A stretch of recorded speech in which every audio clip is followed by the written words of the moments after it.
Chapter 8. Morning seemed to come quickly. Before Ronnie knew what was happening, the lampposts had turned themselves off and really headed for home. The sun was up and Aunt Fan was busy in the kitchen, cooking breakfast for her boarders. The Rusties clinked and clanked their way to the table. They seemed to be lost in the early morning wake-up fog. But Aunt Fan had just remitted a cup of freshly brewed grease. The Rusties smiled as they slathered the oil all over their bodies. They began to perk up. Nothing wakes up a bot quite like a cup of hot oil in the morning. So what are you guys doing today? We're doing it, Fender said. Big One's disappeared. You're just sitting here. Bunny was incredulous. I think that's already been established, Fender replied. Rodney couldn't believe it. I don't know. Marion's gone is missing. We're just gonna kick him back. Fender gave him a curious look. Are you going? Are you going somewhere for this? Are you going somewhere for this? It's wrong, Rodney admonished him. It isn't anyone programmed for outrage anymore. There should be one in the streets. No sooner had the words left Rodney's mouth when a mob of robots came charging down the street, screaming at the top of their lungs. Hey, that was great, Fender told Rodney. Now say, money should be falling from the sky. Rodney could barely hear him, and the screaming bots raced by. He and the Rusties ran out of the boarding house and followed them. As it turns out, every bot in the crowd was heading into Jack's hardware store. They had only one thing on their minds. Bots! Bots! The rotating bots cried out. We want bots! Jack stood outside his store, addressing the angry crowd. Sorry, folks, all sold out, he told them. Nothing but upgrades from now on. The crowd watched as gleaming new upgrades were unloaded from the truck and brought into the store. The sign on the side of the truck read, Why be you when you can be new?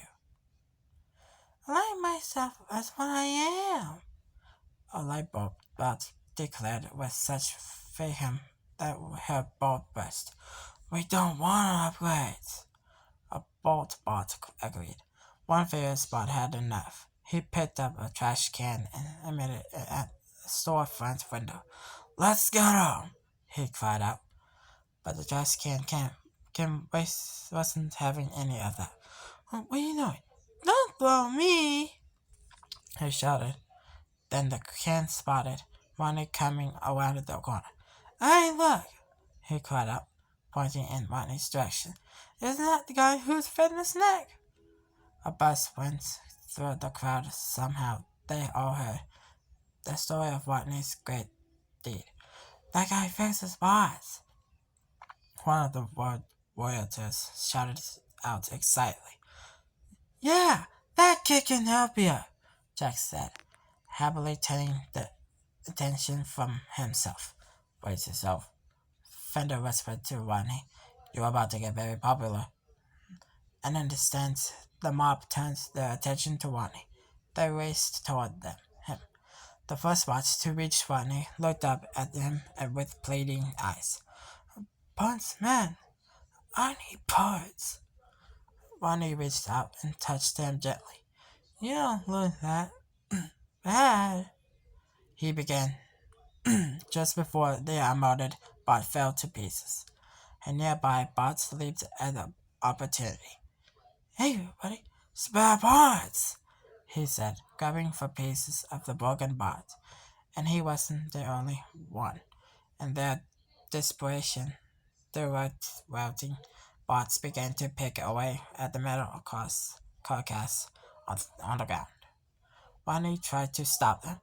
What's wrong with you robots? He demanded. You stay together. Take care of one another. Fender stood tall and backed him up. That's right, he added. You should all be ashamed of yourselves.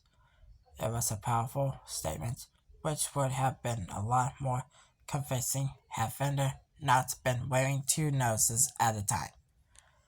Fender sheepishly removed the extra nose he swept from the broken down outmoded bot. Sorry, he apologized. I just caught up. An outmoded bot's named Smelt walked up to Ronnie and held out his hand. Hey, could you look at my arm? He asked. Ronnie shook the bot's hand, and it fell off. Nice whip, Ronnie told him. Like God, Smelt replied proudly. Another outmoded bot handed Ronnie a well-worn rear end. I haven't sat down in weeks, he said, asking for a repair. Yet another bot held out a pair of metal eyeballs. My eyes, I fell out. I can't get rid of a spare tire, a chubby bot said, placing his hands around his rubber-threaded midsection. I'm losing my mind, cried another bot. Crowds surged in with hundreds of bots screaming out their request. Cyanide villainy, Ronnie murmured quietly. Let's look at the dot there. That day was just the beginning. Ronnie and the Westies created an entire clinic designed to help the outmoded and forgotten bots of the world.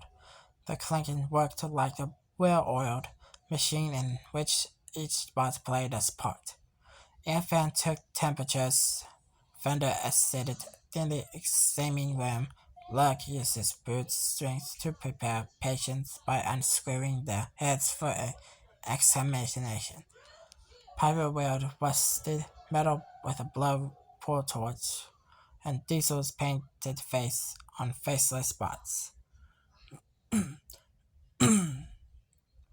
Wanderbot was a big help too. The Westies also asked each bot if he or she had been seen backward. The Wanderbot even flew around showing a picture of the big man to all of the broken down bots in line. No one had seen him lately. As it turns out, Ronnie's was quite an innovative doctor. He might not have had actual replacement parts to work with, but he was enabled to come up with all sorts of ways to fix broken bots. He replaced one bot's missing leg by bending the bot's crutch and attached it where his legs would have been. The bots danced the whole way home. He gave Smelton an extended arm, then shook his hand before sending him on his way. He even used a plunger to unclog the toilet bot. From then on, Ronnie spent his days tightening heads, retaching arms, fixing tickets, changing oil, and reprogramming notes. He went without sleeping, eating, or bathing for 2 straight weeks as he helped rebuild bots, but it all was worth it. This was his chance to make a difference. Ronnie's fame was growing. Outmoded bots of all shapes and sizes traveled daily from miles and around to seek his help. And the broken down bots weren't the only ones who knew of Ronnie's innovative genius. Word of his talents had even spread to the underground chop shop. Madame Gasket wasn't at all pleased. She hurried over to Big Road Industries and burst into her son's office and announced Badget was in the middle of a message and had given strict orders not to be disturbed. But that didn't stop her. Madame Gasket had only one issue on her mind. The boss dot has to be stopped. Ah! Badget screamed as his mother suddenly appeared in his office standing beside his message table. Badget was scared by her praise. Madame Gasket pointed to a fresh hole in the wall. I came up the air shaft, she told her. I know you don't like anybody here to see me. Regis wasn't surprised. His mother was capable of many things. Now that he knew how she gotten there, the big question of his mind was why? What do you want? He asked her. Someone's fixing up, the evil boss told her son. What? Madame Gasket eyes bludged. Steam popped out of her head. Am I speaking in Voyagian language?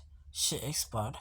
Someone is preparing outmodes and keeping them going and keeping them on the streets. And they are laughing at you. Whoa! Spadget stopped her. And are you sure you're not laughing with me? Yes. Oh, so what a fun, crazy fanatic pairs of the few outmodes? Badget asked. Who cares? Madame Gasket rolled her eyes in disgust. Think. Use those brain I stole for you. Today is one. What about tomorrow when everybody gets the idea that it's okay? She was really upset now. We can fix ourselves, she shouted, intimating the outmoded population. We don't need upgrades. Then what happens to you? Roger seemed frightened. He'd never seen his mother this mad, which was saying a lot. Okay, take it easy, he said, trying to calm her down before she did something to him. We got to find out who the boss is, but isn't stop him. Not stop him, crush him, destroy him, Madame Gasket declared. And then you'll build me more sweepers and we'll take the rest of the outmosts off the streets.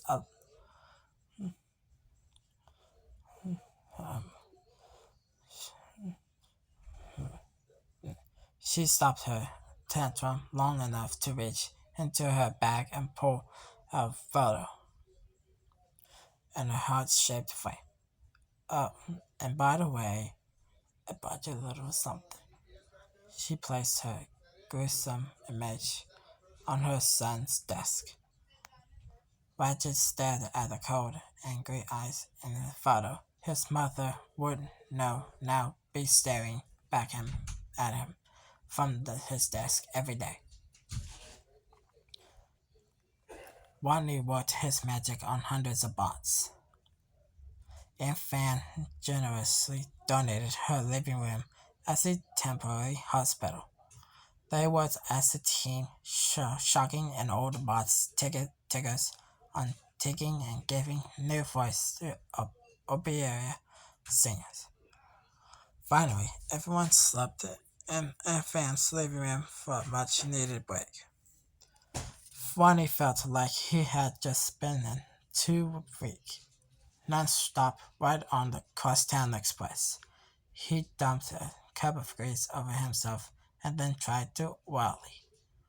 Is anyone else waiting? He asked no one in particular. Fender glanced out the window. A few. He reported back. Ronnie went to see for her himself. A few?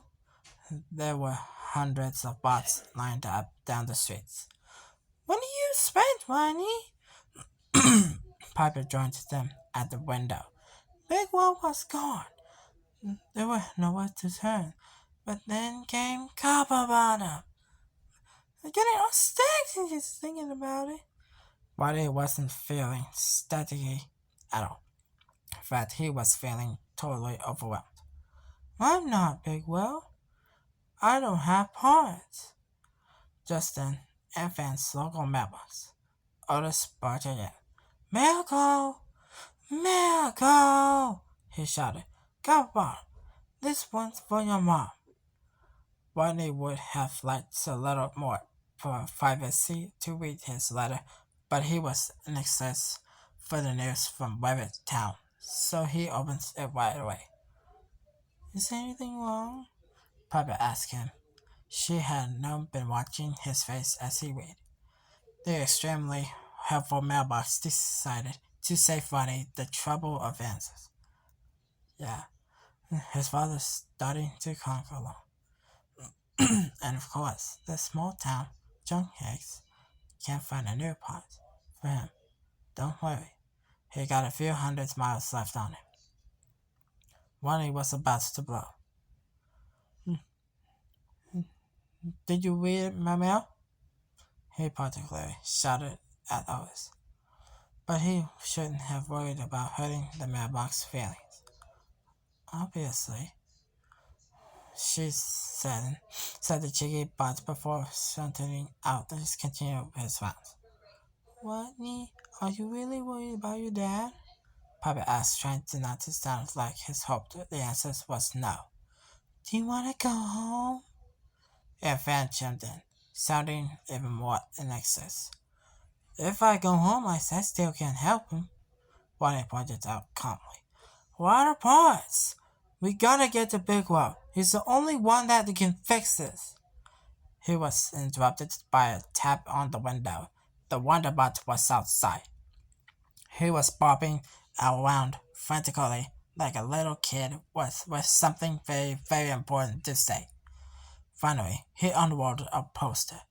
Bigwell Ball tonight, it read. Fender and Rodney exchanged glances.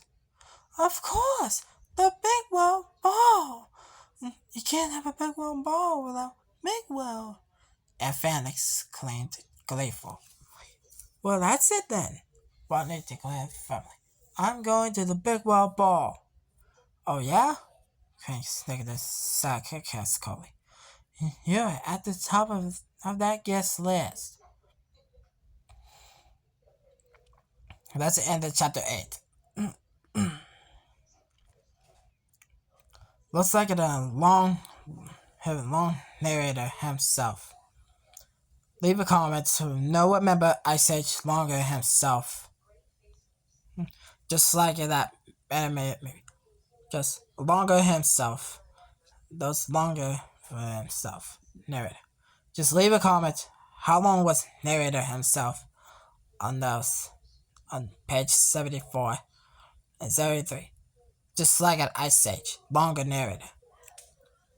Just leave a comment below. Our next chapter is chapter 9. Then I continue.